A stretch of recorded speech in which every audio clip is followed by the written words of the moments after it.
May mga tao na ipinanganak na mailahat, ngunit may mga sandaling kahit ang kasaganaan ay nagiging hungkag kapag ang puso ay patuloy na nalilinlang. Siya ay isang lalaking lumaki sa mundo ng karangyaan, sanay sa paggalang na binibili ng pera at ngayon siyang nakukuha dahil sa pangalan. Sa bawat paglipas ng taon, dumarami ang mga taong lumalapit, ngunit kakaunti ang nananatili kapag wala ng mapapala. Unti-unting nabuo sa kanyang isipan ang tanong na matagal nang kumakain sa kanyang katahimikan, may nagmamahal ba sa kanya bilang tao, hindi bilang yaman?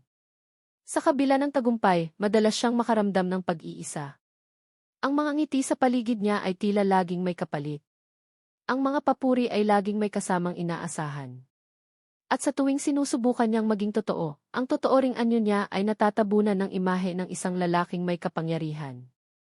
Doon niya unang naramdaman ang bigat ng pagiging mayaman, ang kawalan ng katiyakan kung alin ang totoo at alin ang palabas lamang. Isang gabi ng pagninilay ang nagtulak sa kanya sa desisyong babago sa lahat. Kung ang mundo ay patuloy na humahanga sa kanya dahil sa kung anong mayroon siya, paano kung alisin niya ang lahat ng iyon? Paano kung harapin niya ang mundo bilang isang taong walang-wala? Walang pangalan, walang pera, walang proteksyon. Isang taong hinuhusgahan batay lamang sa itsura at kalagayan. Isang pulubi. Hindi iyon simpleng laro ng pagpapanggap. Alam niyang sa sandaling isuot niya ang maskara ng kahirapan, mawawala ang respeto, ang atensyon, at ang pribilehiyong matagal na niyang nakasanayan. Ngunit handa siyang isugal ang lahat, dahil mas mahalaga ang sagot sa tanong na matagal nang gumugulo sa kanyang kaluluwa. Sa unang araw ng kanyang pagpapanggap, ramdam niya agad ang bigat ng pagbabago. Ang mundo ay tila naging mas malamig. Ang mga matang dati may paghanga ay napalitan ng pag-iwas. Ang mga taong dati bumabati ay biglang naging abala. Sa bawat hakbang, naroon ang pakiramdam ng pagiging hindi nakikita, o mas masakit pa, ang pagiging nakikita ngunit hindi pinapansin. Habang lumilipas ang mga araw, unti-unti niyang natutunan ang tunay na mukha ng lipunan. May mga taong kayang lampasan ang isang nangangailangan na parang hangin lamang. May mga taong nagmamadaling iwasan ang kahit anong maaaring magpabagal sa kanila. Ngunit may ilan ding kakaiba, mga taong walang gaanong ari-arian, ngunit may sapat na puwang sa puso upang magmalasakit. Sa bawat maliit na kabutihang natatanggap niya, may kasamang kirot at pag-asa. Kirot dahil ngayon lang niya nararanasan ang mundo sa ganitong anyo. Pag-asa dahil sa gitna ng kawalang pakialam, may ilang patunay na ang kabutihan ay hindi tuluyang nawawala. Unti-unting nagbago ang kanyang pananaw. Ang dating paniniwala na ang pera ang susi sa lahat ay unti-unting gumuho.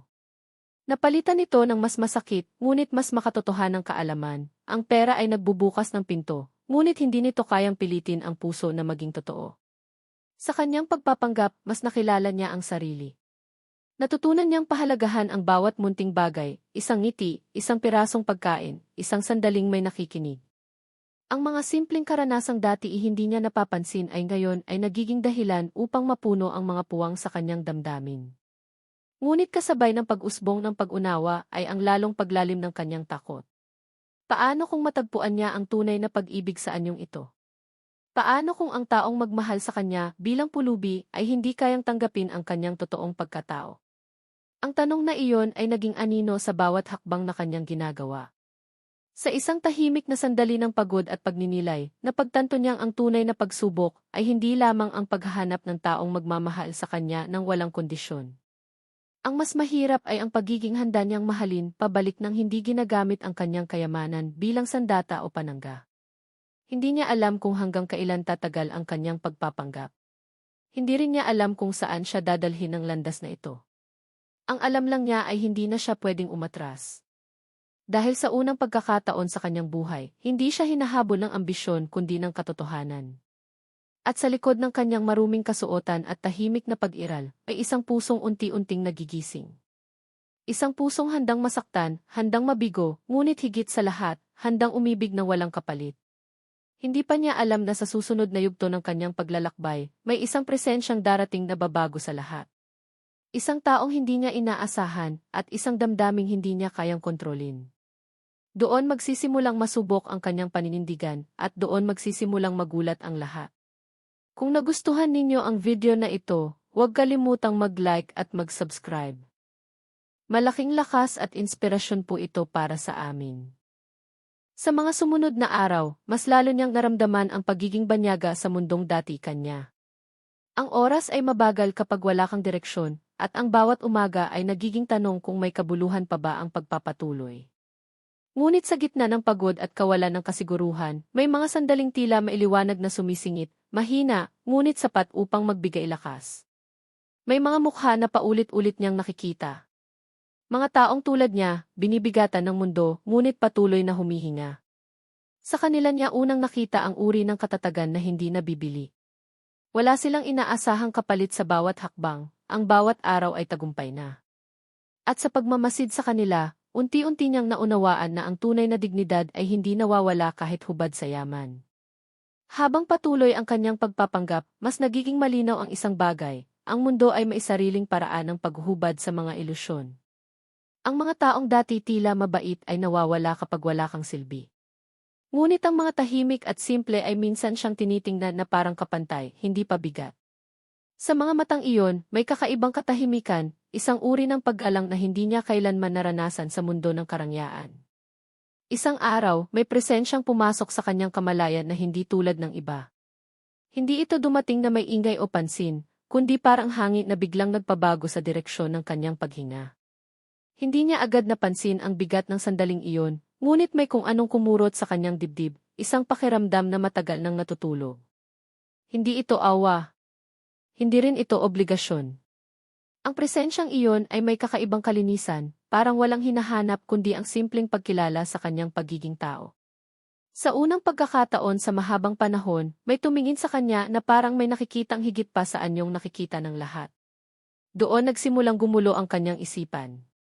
Ang layunin niya ay malinaw, hanapin ang tunay na pag-ibig. Ngunit paano kung ang damdaming unti-unting umuusbong ay hindi niya inaasahan? Paano kung ang puso ay mas mabilis kumilos kaysa sa plano ng isip? Sa bawat sandaling lumilipas, mas nagiging mahirap panatilihin ang distansya. Unti-unti ang mga araw ay nagkaroon ng kakaibang kahulugan. Ang dating walang saysay na oras ay napuno ng pag-asang hindi niya kayang ipaliwanag. May mga sandaling nahuhuli niya ang sarili na umaasa at doon siya natatakot. Dahil alam niyang ang pag-asang iyon ay maaaring mauwi sa pagkawasak. Habang mas tumitibay ang koneksyong hindi sinasadya, mas lumalalim ang kanyang konsensya. Ang pagpapanggap ay nagsimulang bumigat sa kanyang balikat. Hindi na ito simpleng eksperimento, isa na itong lihim na maaaring makasakit. Sa bawat sandaling may damdaming umuusbong, kasabay nito ang tanong kung hanggang kailan niya kayang magsinungaling. May mga gabing hindi siya dalawin ng antok. Ang isip niya ay puno ng mga posibilidad at takot. Ano ang mangyayari kapag nalaman ang totoo? Ang pagmamahal ba ay mananatili o agad itong maglalaho sa sandaling mabunyag ang kanyang tunay na pagkatao? Ang tanong na iyon ay naging anino sa kanyang kaluluwa. Sa kabila ng lahat, may isang bagay na hindi niya kayang itanggi, sa anyong ito, mas totoo siya. Wala siyang itinatago kundi ang pangalan at yaman, ngunit ang damdamin niya ay hubad. Ang ngiting nabubuo ay hindi dahil sa obligasyon. Ang sakit na nararamdaman ay hindi dahil sa takot mawalan ng ari-arian, kundi takot mawalan ng koneksyon. Unti-unting nagbago ang kanyang sukatan ng halaga. Hindi na niya sinusukat ang sarili batay sa kung gaano karami ang mayroon siya, kundi kung gaano siya kayang umunawa at makaramdam.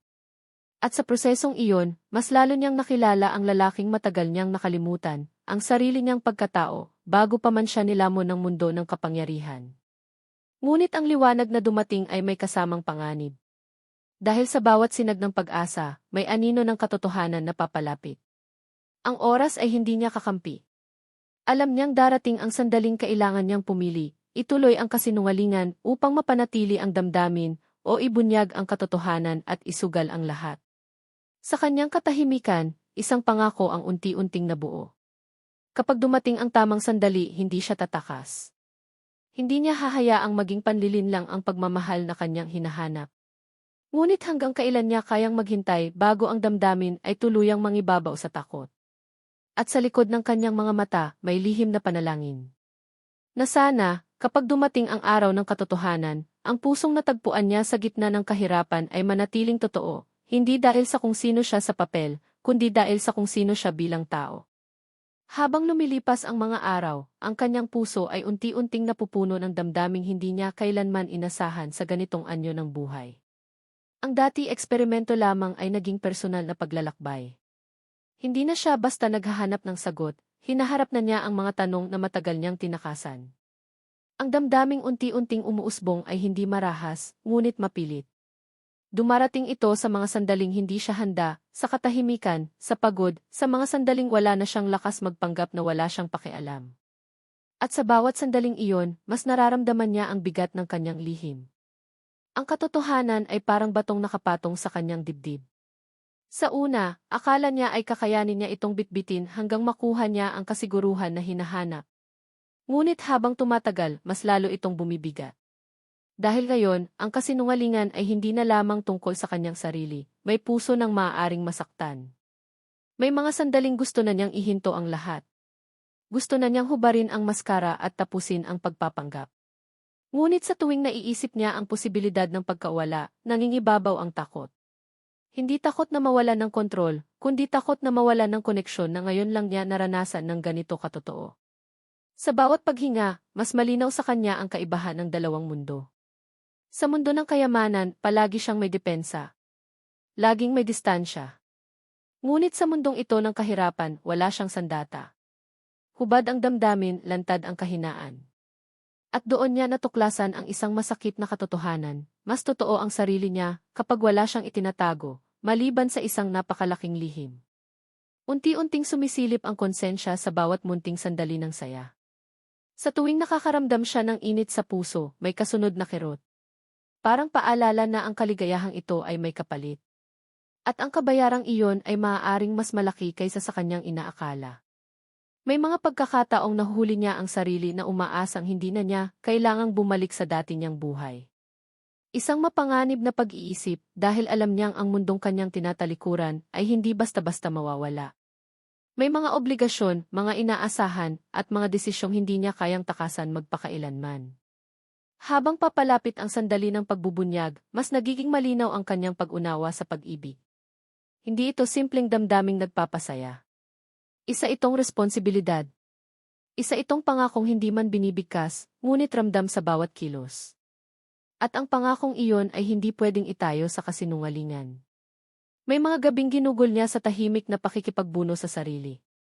Sa mga sandaling iyon, binabalikan niya ang mga taong dumaan sa kanyang buhay, ang mga umalis nang malaman kung sino siya, at ang mga nanatili dahil sa kung anong mayroon siya. At sa paggunita, mas lalo niyang naunawaan kung bakit siya umabot sa puntong ito. Ngunit ngayon, iba na ang sitwasyon. Ang taong unti-unting nagiging mahalaga sa kanya ay hindi humahanga sa yaman, hindi naaakit sa kapangyarihan. Ang koneksyon ay nabuo sa pagitan ng dalawang kaluluwang parehong may bitbit na pagod at pag-asa. At ang kaalamang iyon ang lalong nagpapabigat sa kanyang dibdib. Unti-unting nagsimulang lumitaw ang takot sa hinaharap. Paano kung sa oras na malaman ang totoo, magbago ang lahat? Paano kung ang tingin na puno ng pag-unawa ay mapalitan ng pagkadismaya? Ang mga tanong na ito ay paulit-ulit na bumabalik, parang alon na hindi nauubos. Sa gitna ng lahat, may isang bagay na malinaw, hindi na siya ang lalaking nagsimula ng pagpapanggap na ito. Ang karanasang pinagdaanan niya ay humubog sa isang mas mapagpakumbabang bersyon ng kanyang sarili. Mas maingat, mas may malasakit, at mas handang harapin ang sakit kung iyon ang kapalit ng katotohanan. Ngunit ang oras ay patuloy na umaandar, walang pakialam sa kanyang pag-aalinlangan. May mga pahiwatig na hindi na niya kayang baliwalain. Ang mga mata ng mundo ay nagsisimulang magtanong. Ang mga pagkakataong magtago ay unti-unting nauubos. At alam niyang malapit na ang sandali ng pagsubok. Sa loob ng kanyang puso, may dalawang tinig na patuloy na naglalaban. Ang isa ay nagsasabing ipaglaban ang damdamin kahit masaktan.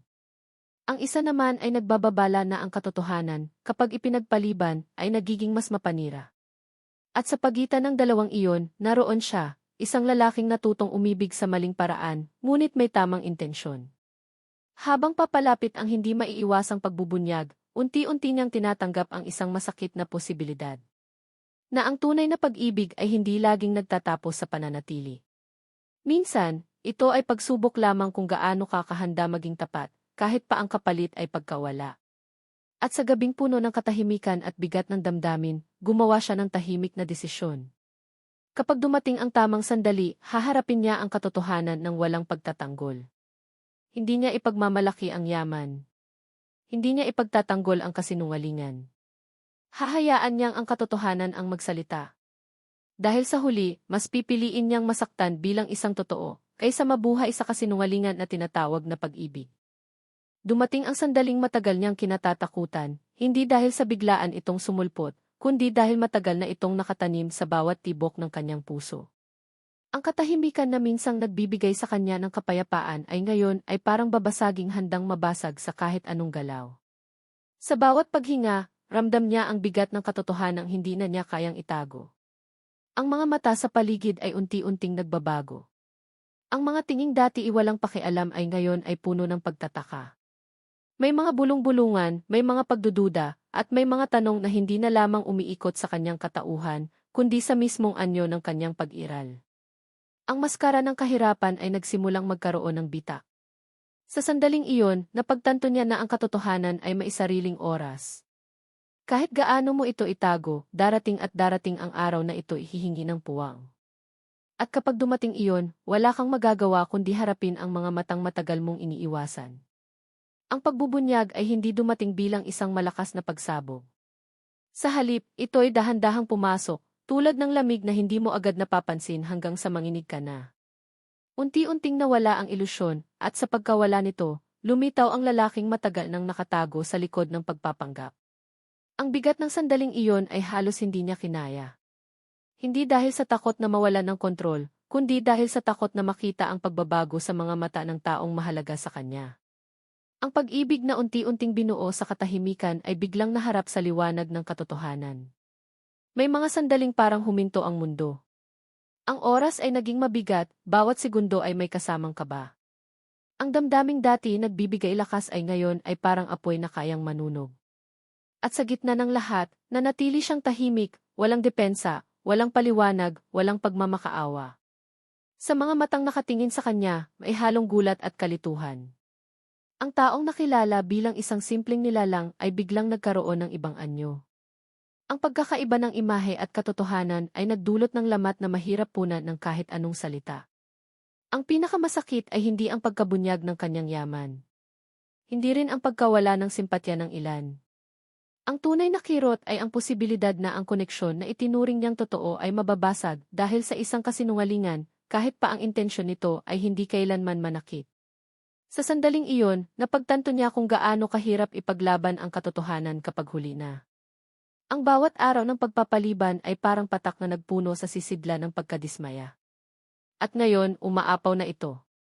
May mga taong mabilis humusga. May mga taong biglang nagbago ang pakikitungo. Ang respeto na minsang ipinagkait sa kanya bilang pulubi ay biglang bumalik, ngunit ngayon ay parang insulto. Dahil alam niyang hindi iyon para sa kanyang pagkatao, kundi para sa kanyang estado. Ngunit may isang katahimikan na mas mabigat kaysa sa lahat, ang katahimikan ng pusong kanyang inaasahang unawa.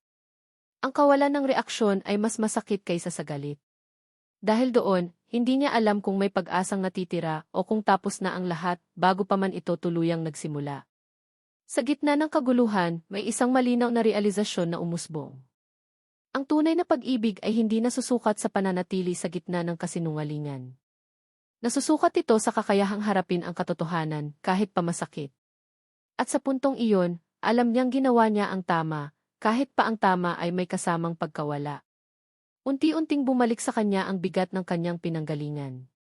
Ang mundo ng kayamanan ay muling kumatok, handang tanggapin siya pabalik. Ngunit sa pagkakataong ito, iba na ang pakiramdam. Ang mga pintong muling bumukas ay hindi na nagbibigay sigla, kundi paalala ng distansyang muling mabubuo. Habang ang mundo sa paligid niya ay tila nag-aayos sa bagong kaayusan, siya naman ay naiwan sa pagitan ng dalawang katotohanan. Hindi na siya ganap na kabilang sa mundong iniwan niya, at hindi na rin siya ganap na tanggap sa mundong natutunan niyang mahalin. Sa mga sumunod na sandali, tinanggap niya ang isang masakit na posibilidad. Na ang paglalakbay na ito ay hindi upang makuha ang pag-ibig na hinahanap niya, kundi upang matutunan kung paano magmahal ng tapat. At minsan, iyon ang mas mahalagang aral. Ang puso niya ay sugatan, ngunit hindi sira. May kirot, ngunit may pag-unawa. At sa kabila ng lahat, may tahimik na pasasalamat. Dahil sa unang pagkakataon sa kanyang buhay, minahal niya ng walang maskara, kahit pa ang maskarang iyon ay natanggal sa pinakamasakit na paraan. Ngunit ang kwento ay hindi pa tapos. Dahil sa gitna ng katahimikan at pagkawatak, may natitirang tanong na hindi pa nasasagot. Ang tanong kung ang tunay na pag-ibig, kapag nasubok na ng katotohanan, ay may kakayahang bumangon muli. At doon, sa pagitan ng pagkawala at pag-asa, naghihintay ang huling yugto. Isang yugto kung saan hindi pera, hindi anyo, at hindi nakaraan ang magpapasya, kundi ang puso lamang. Matapos ang pagbiyak ng katahimikan, ang mundo ay tila bumagal. Ang mga araw na sumunod ay puno ng pagninilay, hindi lamang sa nangyari kundi sa lahat ng humantong doon. Ang lalaking minsang nagtago sa likod ng kahirapan ay ngayon ay muling nakaharap sa katotohanang hindi na niya kayang takasan, ang sarili niyang puso. Ang pagkawala na kanyang kinatatakutan ay hindi dumating bilang isang matinding bagyo, kundi bilang isang tahimik na ulan na unti-unting bumabasa sa lahat ng kanyang iniingatan. Walang sigaw, walang gulo, ngunit ramdam sa bawat paghinga ang bigat. Ang katahimikan ay naging salamin ng kanyang mga pagkukulang at mga natutunan. Sa mga sandaling iyon, unti-unti niyang naunawaan na ang tunay na pag-ibig ay hindi palaging tungkol sa pagkakaroon. Minsan, ito ay tungkol sa pagpapalaya. Ang damdaming kanyang iningatan ay hindi nasayang kahit pa ang resulta ay hindi ang kanyang inaasahan. Dahil sa prosesong iyon, natuklasan niya ang isang mas mahalagang bagay, ang kakayahang magmahal ng walang kondisyon. Habang unti-unting bumabalik ang kanyang dating buhay, dala niya ang bigat ng karanasang hindi mabubura ng kahit anong karangyaan. Ang mga bagay na minsang nagbigay sa kanya ng seguridad ay ngayon ay tila walang laman. Ang tunay na kayamanan na natagpuan niya ay hindi nawala, kahit pa ang taong pinanggalingan nito ay pansamantalang lumayo. May mga sandaling nagtanong siya sa sarili kung naging makatarungan ba ang kanyang ginawa. Ang pagpapanggap, kahit pa may mabuting intensyon, ay nagdulot ng sakit. At sa pagtanggap ng katotohanang iyon, natutunan niyang ang kabutihan ay hindi sapat kung ito ay hindi sinamahan ng katapatan mula sa simula. Ngunit sa kabila ng pagsisisi, hindi niya pinahintulutan ang sarili na malunod sa pagkakasala. Sa halip, ginamit niya ang sakit bilang paalala. Paalala na ang pag-ibig ay hindi eksperimento, hindi pagsubok at hindi laro. Isa itong pananagutan na dapat lapitan ng may buong pagkatao. Sa paglipas ng panahon, may mga pagbabago na unti-unting naganap. Ang lalaking bumalik sa mundo ng kayamanan ay hindi na ang parehong taong umalis. Ang mga desisyon niya ay mas maingat, ang mga hakbang ay mas mailayunin. Hindi na niya hinayaang ang pera ang magsalita para sa kanya. Mas pinili niyang hayaang ang gawa ang maging patunay ng kanyang pagkatao. At sa katahimikan ng isang bagong simula, may isang posibilidad na hindi niya inaasahan. Hindi ito dumating bilang agarang pagbabalik o biglaang pagbabago. Sa halip, ito ay dahan-dahang umusbong, isang pag-unawang pareho silang dumaan sa sakit at pareho ring natuto. Ang pag-ibig na minsang nasugatan ay hindi agad bumalik sa dating anyo. Ito ay naging mas maingat, mas tahimik at mas totoo. Wala nang maskara, wala nang pagpapanggap. Ang mga sugat ay hindi itinago, kundi kinilala bilang bahagi ng paglalakbay. Sa puntong iyon, hindi na mahalaga kung saan sila nagmula o kung ano ang mayroon sila. Ang mahalaga ay ang desisyong manatili sa katotohanan, kahit pa ito ay hindi perpekto.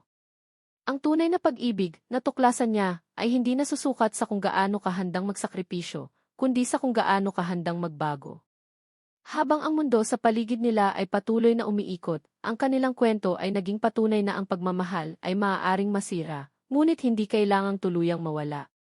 Maaari itong magbago ng anyo, lumalim sa pag-unawa, at maging mas matibay dahil sa mga pagsubok na dinaanan.